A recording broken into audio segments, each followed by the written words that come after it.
Como eu disse, introduções, traduções e notas de Jesus e Gal. Livro 8, segundo Jesus e Gal, corresponde ao 51 da ordem cronológica. O título que Jesus e Gal dá é sobre o que é mal e de onde eles vêm. A alma humana, que é bipolar, é debatida entre os dois polos opostos da processão plotiniana, o bem e o mal. Passamos agora, do primeiro, que concentrou nossa atenção nos dois tratados anteriores, passamos agora ao segundo. O presente tratado traça efetivamente as três grandes coordenadas da concepção plotiniana do mal. Frente ao dualismo radical, que postula dois princípios positivos, um bom e outro ruim, Plotino identifica o mal como o não ser. Mas na frente de Aristóteles, esse não ser não é um concomitante acidente da matéria, mas a matéria em si constituída no próprio mal, bem como a primeira origem de todo mal. Com isso, o mal e a origem do mal são excluídos, comparados ao gnosticismo da esfera do divino. De Platão, encontramos dois temas principais: do teeteto, a necessidade da existência do mal, juntamente com a possibilidade da alma para evitá-lo, e do timeu, a maneira de conhecê-lo através da analogia, com o que, de acordo com este diálogo, se conhece o espaço. Cronologicamente, o livro 8 é um dos últimos tratados. E essa foi a introdução de Jesus e Gal. Agora vamos à tradução de Baracá.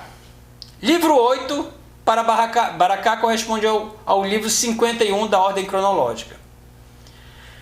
O título que ele dá é sobre o que são e de onde vêm os males. Este tratado recebe ainda os seguintes títulos, que são os males e de onde vêm os males. 1. Aqueles que investigam de onde provém os males, quer para os entes, quer relacionados a um gênero de entes, fariam um adequado princípio de investigação se estabelecesse primeiro o que é o mal e qual a natureza do mal. Pois assim se saberia também de onde veio ele, onde se assenta e ao que se aplica, e se chegaria a um consenso universal sobre se ele existe nos entes. Todavia, não teríamos cantinho para conhecer a natureza do mal por uma das capacidades em nós, uma vez que o conhecimento de todas as coisas se dá através da semelhança, pois o intelecto e a alma, porque são formas, produziriam o conhecimento também a partir de formas, e para elas estaria voltado o seu desejo. Mas como alguém poderia imaginar o mal como uma forma, se ele se manifesta na ausência de todo bem? Se é porque a ciência dos contrários é a mesma e o mal é o contrário do bem, a ciência do bem será também a do mal. É necessário que aqueles que pretendam vir a compreender o mal vejam claramente o bem. Haja vista que as coisas melhores precedem as piores e são formas, ao passo que as piores não são, mas são antes privação. Entretanto, ainda é uma questão como o bem é contrário ao mal. Talvez porque um seja o princípio e o outro o derradeiro, ou um é como forma e o outro como privação, mas isso depois. 2. Agora, diga-se qual é a natureza do bem, segundo a pertinência às presentes discussões. Ele é aquilo de que todas as coisas dependem e que todos os entes desejam, tendo-o como princípio e dele necessitando. Ele, porém, é sem carência, suficiente a si mesmo. Nada necessita, metro e limite de todas as coisas, doando de si o intelecto e a ausência e a alma e a vida e a atividade centrada no intelecto. Até ele, todas as coisas são belas, mas ele mesmo é hiperbelo e está além das coisas mais excelsas, reinando no inteligível. Embora esse intelecto não seja como que alguém imaginaria a partir do que em nós são chamados intelectos, que são preenchidos por premissas, que são capazes de entender o que é enunciado, que raciocinam e produzem teoria da consequência, como quem considera os entes a partir de uma sequência lógica, porque não os possui primariamente, mas ainda estavam vazios antes de aprenderem, embora fossem intelectos. Aquele intelecto não é desse tipo, mas contém todas as coisas, e todas as coisas está com elas estando consigo, e contém todas sem as conter. Pois elas não são uma coisa e ele outra, nem estão separadas cada uma das coisas nele, pois cada uma é totalidade e completamente tudo, e não estão confusas, mas sim separadas. Com efeito, o participante não participa de todas ao mesmo tempo, mas da que é capaz de participar. E ele é a primeira atividade daquele e a primeira essência, mas aquele permanece em si mesmo. O intelecto exerce sua atividade ao redor dele como se vivesse ao seu redor. E a alma, dançando no exterior em volta do intelecto, olhando para ele e contemplando seu interior, vê Deus através dele. E essa é a vida imperturbada e abençoada dos deuses. E aqui absolutamente não existe o mal. E se aqui tivesse parado, mal nenhum existiria, mas apenas o bem. Mas apenas o bem primeiro e os bens segundos e terceiros. Em torno do rei, de todas as coisas, todas elas estão. E ele é a causa de todas as coisas belas. E todas são dele. E o segundo está em torno das secundárias e o terceiro em torno das terciárias. Fecha aspas. 3. Se são estes os entes, e o que está além dos entes, o mal não poderia estar em nós, não poderia estar nos entes, nem no que está além dos entes, porque eles são bons. Resta, portanto, se o mal existe, que exista nos não entes, sendo como uma forma do que não é, e estando na proximidade de alguma das coisas misturadas ao não ente, ou que de algum modo esteja em comunhão com o não ente. Mas o não ente que não é o não ente absoluto, ou o não ente que não é o não ente absoluto, mas apenas distinto do ente, mas não ente neste sentido não é como o movimento e o repouso que há no ente, mas como imagem do ente em algo que é ainda mais não ente. Isso é todo o sensível e as quantas afecções ocorrem no sensível, ou algo posterior a elas. Ou algo posterior a elas e como que acidental a elas, ou o princípio delas, ou qualquer um dos elementos que compõem esse não ente desse tipo. Agora alguém poderia chegar a uma noção dele como um tipo de imensurabilidade diante da medida, ilimitado diante do limite, informe diante do formifactível, sempre deficiente diante do autossuficiente, sempre indeterminado, de modo algum estável, onipassível, insaciável, absoluta escassez. Esses traços não são acidentais neles, mas são como que sua essência, e qualquer parte dele que vires, também ela será tudo isso. E todas as coisas que dele participem e se lhe assemelhem se tornam mais, embora não sejam exatamente mais. Então, em que realidade estão presentes esses traços que não são diferentes delas, mas são elas mesmas? Ora, se o mal é um acidente em algo outro, é necessário que ele mesmo seja algo antes, mesmo que não seja uma essência. Pois assim como há o bem em si e o bem acidental, da mesma maneira deve haver também o mal em si e o mal acidental, conforme a ele já em outro. Então, qual é a imensurabilidade se não está no imensurado?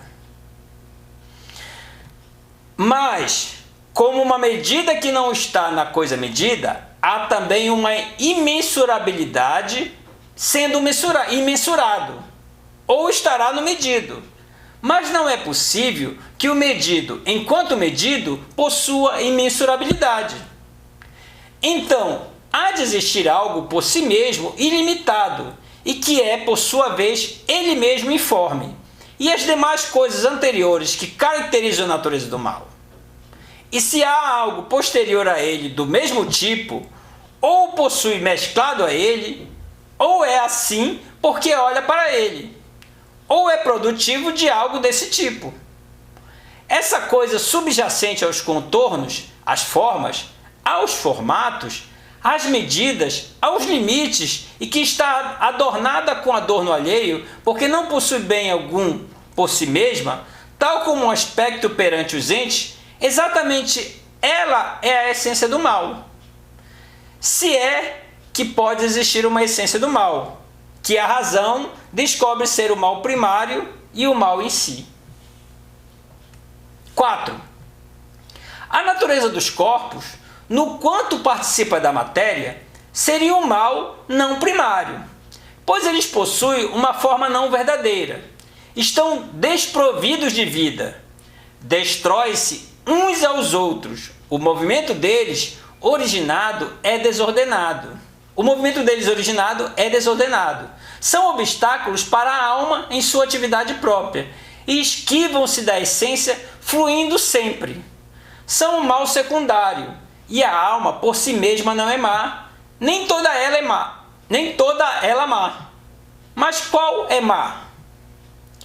Como diz ele, uma vez que escravizamos aquilo em que a maldade da alma naturalmente brotou, porque é a forma irracional da alma que recebe o mal. A imensurabilidade, o excesso e a falha, dos quais provém não só a licenciosidade e a covardia, mas também os demais vícios da alma, afecções involuntárias que produzem opiniões falsas e o parecer que os males e os bens são aquilo de que se foge ou se busca. Mas quem é o causador dessa maldade?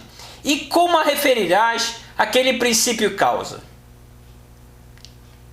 Em primeiro lugar, essa espécie de alma não está fora da matéria, nem existe por si mesma.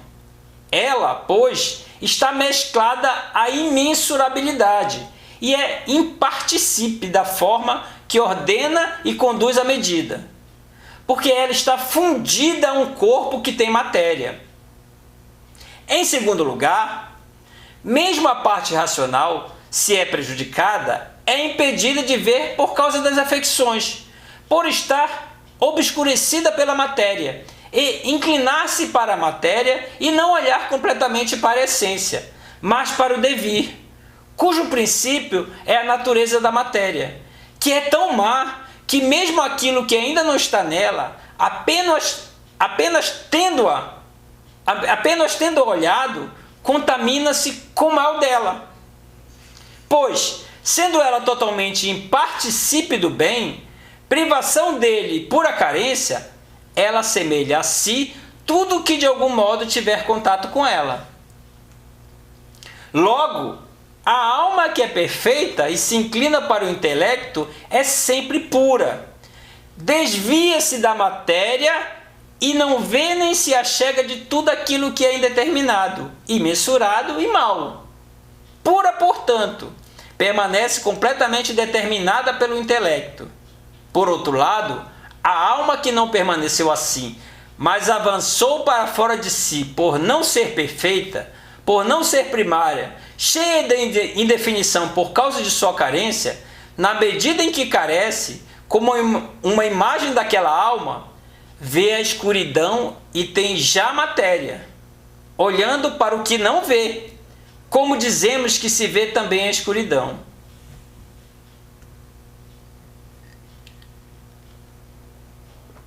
Cinco. Mas, se a carência do bem é a causa da visão e da convivência com a escuridão, o mal para a alma estaria na carência, e esse seria o primeiro, e que o segundo seja a escuridão.